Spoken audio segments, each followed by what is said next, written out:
今天继续分享下饭神剧《变态的丛林屠夫》。故事讲的是对小情侣，他们想换个方式度过即将到来的新年，于是想到湖边野营的法子。不过刚到地方，就发现奇怪的是，湖边有个帐篷，一旁还晾着被子，可是好像没人的样子。阿伟劝女友不要大惊小怪，人家可能去其他地方游玩，说不准晚上就回来了。没过多久，两人就搭建完帐篷，女友坐在沙滩看书，还扭头看向一旁的帐篷，心里若有所思。而阿伟去小树林捡树枝，用来晚上生火做饭，但他意外捡到一顶帽子，上面好像还有干涸的血渍，种种现象透着一股邪性，让人心里些许不安。时间来到夜里，小娜方便时突然大喊大叫，阿伟急忙跑来。小娜说刚刚有东西袭击他，但没看清是什么。阿伟安慰他可能是野兔。小娜半信半疑，这才安稳度过一夜。然而次日早上，新的怪事又来了。两人准备离开时，竟发现轮胎没气了，他们只好分工合作，阿伟更换轮胎，小娜回去收拾行李。不过还没更换好轮胎，小娜又遇到诡异的事，她发现地上有个婴儿，好像严重脱水，身上还布满划痕，一副奄奄一息的样子。他们把婴儿抱回车上，商量怎么回去。如果开车子回去，一路颠簸的要死，还不确定多久能回到镇子。另一个法子就是阿伟徒步往回走，等手机有信号时，就立马报警寻求帮助。就在此时，远处传来车子的声音，来人是个黄毛。他们和黄毛说了车子和婴儿的事。令人奇怪时，黄毛没有着急救人，而是伸进车子看是否真的有婴儿。等他确认婴儿后，又询问阿伟两人婴儿的家人哪里去了，还有他们什么时候发现的。阿伟两人也没多想，说自己昨天刚到了，婴儿是早上刚发现的，不过一直没见过他的家人，并且那家人的帐篷里一片狼藉，好像遭遇了不测。黄毛告诉他们不用担心，3天前他见过这家人，听他们说要去前内的瀑布游玩，现在看来可能是滑下了山坡，一时半会没回来。见阿伟两人不相信，黄毛又说前面的山路18弯，前阵子就有个人一不小心滑下了山坡，7天后才被人找到。阿伟两人听后半信半疑，小娜心里非常害怕，催促阿伟尽早离开，谁知竟遭到黄毛的阻拦。他说阿伟是个医生，不能见死不救。话都说到这份上，小娜两人也不好意思拒绝。黄毛见状立马提议，他的车子里有急救箱，不如拿着去营救这家人。小娜两人无奈答应，但当黄毛返回时，他的手里竟拿着一杆枪，吓得阿伟两人小心脏砰砰直跳，心想该不会遇到土匪吧。黄毛反应很机灵，他说自己是个猎人，而山里时常有野猪出没，带上枪不仅安全，还能搞点收入。阿伟听后相信了，于是留下小娜看护婴儿，自己跟随黄毛营救其他人。殊不知这一去将会是他一生的噩梦。没过多久，两人历经千辛万苦，终于在一片空地上看到了婴儿的家人，不过他们已经遇害了。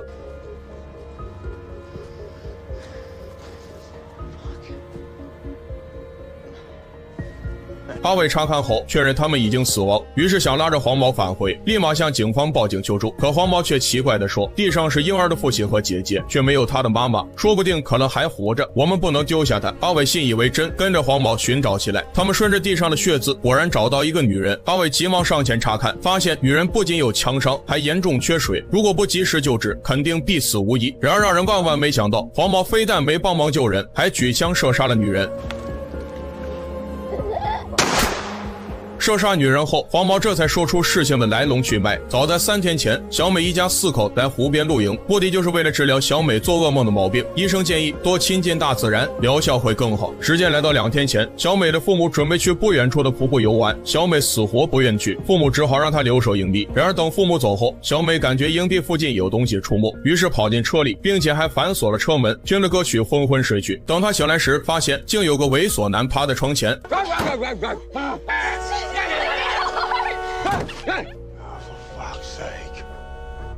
看着猥琐下作的黄毛，就知道他不是个好人。原来黄毛是个猎人，和长毛经常以偷猎为生，时常去酒吧找乐子，看见女人两眼就放光。这天两人上山打猎，竟意外看到熟睡的小美，黄毛由此心生邪念。长毛告诉他抓紧时间，不要留下任何线索，否则会进局子的。谁知长毛刚走，黄毛不仅没有得手，还被小美弹响了喇叭，惊动了离开不久的父母。听着连续不断的喇叭声，父亲知道出事了，他嘱咐妻子看好孩子，自己先回去看看。可惜回去也是送人头。长毛责怪黄毛愚蠢，一点小事都办不好。他转身去车上拿枪，威胁小美下车。可怜的孩子哪见过这场面，胆战心惊的乖乖下车。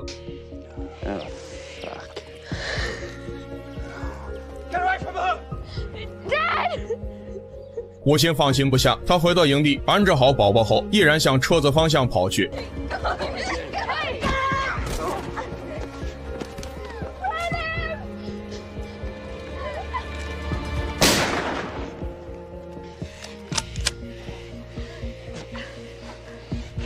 The next one goes in his head.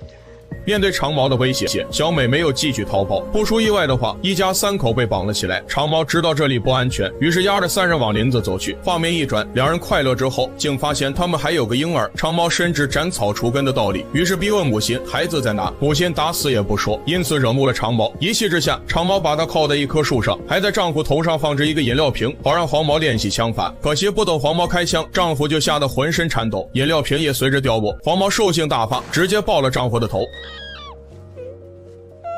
长毛也不甘示弱，随即把饮料瓶放在女人头上。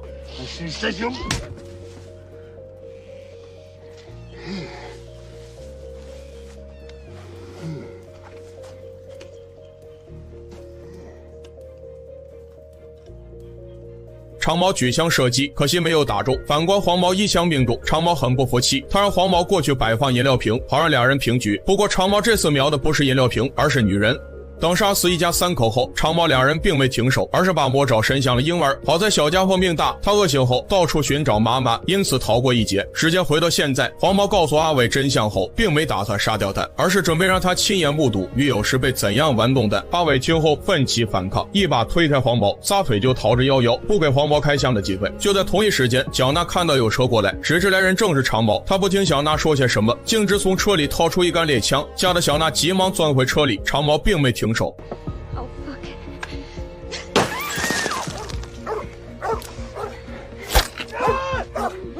小娜趁机抱起婴儿朝树林深处跑去，就这样4人在树林里展开了追逐战。小情侣是猎物，长毛两人是猎手，不出意外的话，小情侣可能就要丧命于此。然而反转来的出人意料，阿伟自知跑是跑不掉，于是找个地方躲了起来，因此黄毛失去了目标。他漫步丛林中，小心翼翼地观察猎物，突然有东西闪过，他抬手就是一枪，精准地打中目标。可惜走近一看，竟是好大哥长毛。黄毛彻底的慌了，没抓到小情侣，反而伤了好大哥，他内心愧疚不已。突然想起婴儿的哭声，顺着声音找去，果然找到了小娜。他把小娜押回长毛身边，想要合力救治长毛。可能长毛自知命不久矣，祈求兄弟送自己一程。黄毛遵守大哥遗愿，送了他最后一程。紧接着他就凶狠起来，大喊阿伟，想要救女友，就到刚才的地方赎人。但黄毛等了好久，却不见阿伟的人影。为了逼迫阿伟现身，他肆意在小娜身上摸索，逼迫他大喊大叫，以此引出阿伟。不过很可惜，没有等来阿伟现身，却听到汽车的轰鸣声，因为阿伟开车逃了。黄毛气得破口大骂，埋怨小娜找的什么男友，完全就是个胆小鬼，跟好大哥长毛提鞋都不配。然而小娜不这么认为，因为地上的婴儿不见了，男友肯定是带着孩子报警去了。黄毛不想争论什么，只想追杀阿伟，让两人作对，亡命鸳鸯。但小娜看穿了他的阴谋，故意造成车祸，不让黄毛阴谋得逞。另一边，阿伟来到护林站，还带着警察折返回去营救女友小娜。他们的车子恰巧被小娜看到，于是小娜特意打开车灯，好让警察看到。不出意外，警察看到了车子，不过为了安全起见，他们让阿伟留在车里，自己朝车子慢慢靠近。突然枪声过后，2名警察先后倒地不起，纷纷壮烈牺牲。阿伟也被打中一枪。原来黄毛逃出车子后就埋伏在附近，目的就是击杀阿伟带来的救援。阿伟被揍得狼狈不堪，还被黄毛当作要挟，逼迫小娜乖乖出来。小娜不忍男友被杀，于是听从黄毛的话，乖乖地走出车子，还给他当起了司机，带他找诊所治疗。不过行驶的过程中，小娜发现黄毛受伤严重，于是一把拽过方向盘，故意造成翻车，让黄毛伤上加伤，然后趁他病要他命。